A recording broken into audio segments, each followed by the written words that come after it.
High, আমি Priyanka's cooking passion চ্যানেলে আপনাদের সবাইকে স্বাগত। আজ আমি আপনাদের সাথে দারুণ একটা হেলদি টিফিন রেসিপি শেয়ার করব।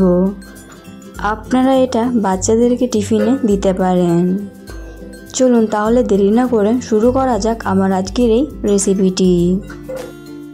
সবার প্রথমে এখানে আমি একটা বাটি নিয়েছি। এবার আমি বাটির মধ্যে দিয়ে দিচ্ছি হাফ বাটি মতো সুজি। আপনারাও এখানে নিজেদের পরিমাণ অনুযায়ী সুজিটাকে দিয়ে দেবেন। এবার আমি এর মধ্যে দিয়ে দিচ্ছি হাফ বাটি মতো জল। এখানে কিন্তু খুব বেশি জল দেওয়ার দরকার নেই, সুজিগুলো যাতে ভিজে যায় সেই পরিমাণে জলটা দিলেই হবে। এবার আমি সুজিগুলোকে জলের সাথে ভালোভাবে মিশিয়ে নিয়ে 5 মিনিটের জন্য ঢাকা দিয়ে রেখে দেব। এবার আমি গ্যাসের মধ্যে কড়াই বসিয়ে দিয়েছি। কড়াইয়ের মধ্যে দিয়ে দিলাম পরিমাণ মতো সর্ষের তেল। তেল গরম হলে এবার আমি এর মধ্যে দিয়ে দিচ্ছি সামান্য একটু চীনাবাদাম। আপনারা এখানে চীনাবাদামটাকে চাইলে স্কিপও করতে পারেন। এবার আমি এই বাদামগুলোকে একটু ভালোভাবে ভেজে নেব। এখানে আমি বাদামগুলোকে ভালোভাবে লালচে করে ভেজে নিয়েছি। এবার আমি এর মধ্যে দিয়ে দিচ্ছি আগে থেকে কেটে রাখা আলুগুলোকে। আমরা সাধারণত আলু ভাজার জন্য যেমনভাবে আলুগুলোকে কেটে থাকি, আমি এখানে সেভাবেই আলুগুলোকে কেটে নিয়েছি। এবার আমি আলুগুলোর মধ্যে দিয়ে দিচ্ছি সামান্য একটু হলুদ গুঁড়ো আর দিয়ে দিচ্ছি পরিমাণ মতো লবণ। এবার আমি আলুগুলোর সাথে সব কিছুকে একসাথে ভালোভাবে মিশিয়ে নেব। আমি এইখানে 2টো আলু ব্যবহার করেছি। আপনারা এইখানে আলুর পরিমাণটা কম বা বেশিও করে নিতে পারেন। আপনারা এইখানে আলুগুলোকে এইভাবে না কেটে গ্রেটার দিয়েও গ্রেট করে নিতে পারেন, তাতেও কোনো অসুবিধা হবে না। এবার আমি গ্যাসের ফ্লেমটাকে মিডিয়ামে রেখে আলুগুলোকে ভালোভাবে ভেজে নেব।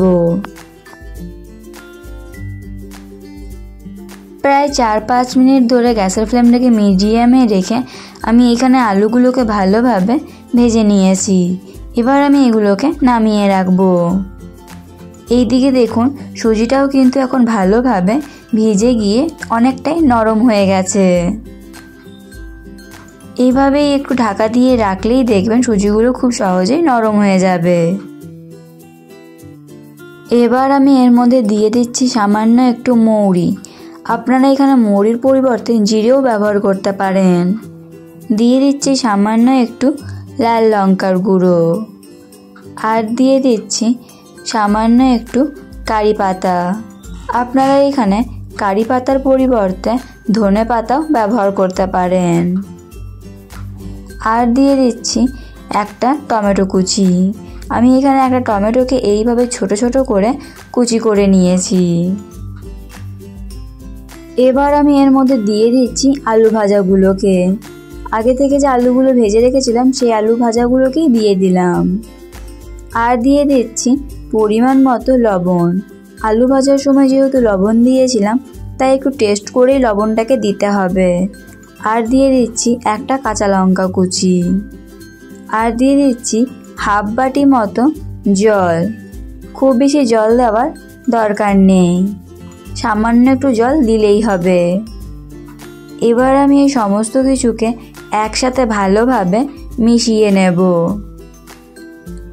আমি এখানে খুব বেশি সবজি ব্যবহার করিনি, তবে আপনারা এখানে নিজেদের পছন্দ অনুযায়ী যে কোনো সবজি ব্যবহার করতে পারেন।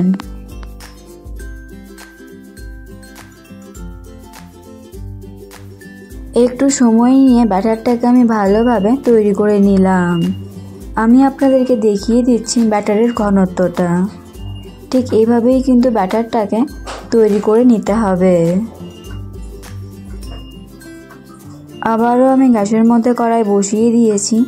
এবার আমি কড়াইয়ের মধ্যে দিয়ে দিচ্ছি 1 চামচ মতো সাদা তেল। এবার আমি সাদা তেলটাকে কড়াইয়ের চারিপাশে ভালোভাবে লাগিয়ে নিলাম। এবার আমি ব্যাটারটা থেকে 1 হাঁটা ব্যাটার নিয়ে এইভাবে কড়াইয়ের মধ্যে দিয়ে দিলাম। চারিপাশটা আমি হাতাটা দিয়ে একটু সমান করে ছড়িয়ে দিলাম। এবার আমি গ্যাসের ফ্লেমটাকে লোতে রেখে ঢাকা দিয়ে এটাকে 2 মিনিটের জন্য রান্না করে নেব। 2 মিনিট পর ফিরে এলাম।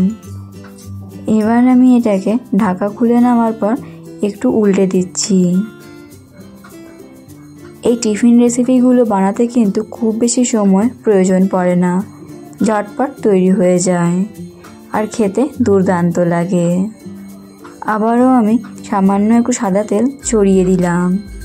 আবারও আমি এটাকে ঢাকা দিয়ে 2 মিনিটের জন্য রেখে দেব। এইটাকে কিন্তু উল্টে পাল্টে ভালোভাবে 2 পিঠই একটু ক্রিস্পি করে ভেজে নিতে হবে, তাহলে খেতে আরও সুন্দর লাগবে। এবার আমি এটাকে তুলে নেব। আবারও আমি আপনাদেরকে আরেকটা বানিয়ে দেখাচ্ছি।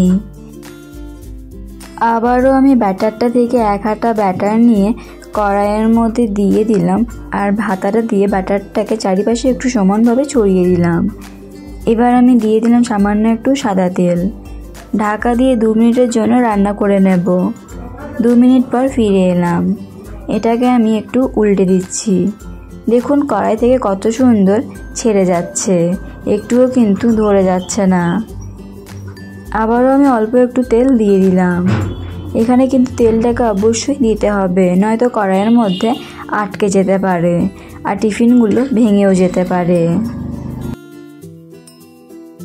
সবগুলো টিফিনকে আমি এইভাবেই তৈরি করে নেব। এবার আমি এখানে একটা প্লেট নিয়েছি।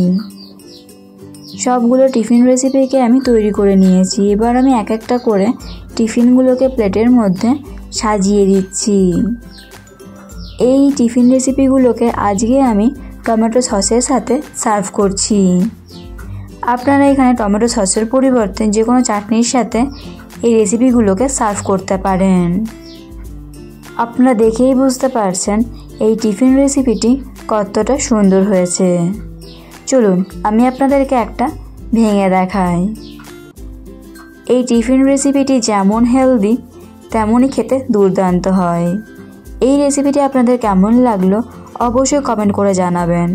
ভালো লেগে থাকলে লাইক এবং শেয়ার করবেন। এরকমই আরও নতুন নতুন ভিডিওর আপডেট পাওয়ার জন্য প্রিয়াঙ্কাস কুকিং প্যাশন চ্যানেলটিকে সাবস্ক্রাইব করতে ভুলবেন না। আজ এই পর্যন্তই। দেখা হবে নতুন একটা ভিডিওতে। ততক্ষণ ভালো থাকবেন, সুস্থ থাকবেন।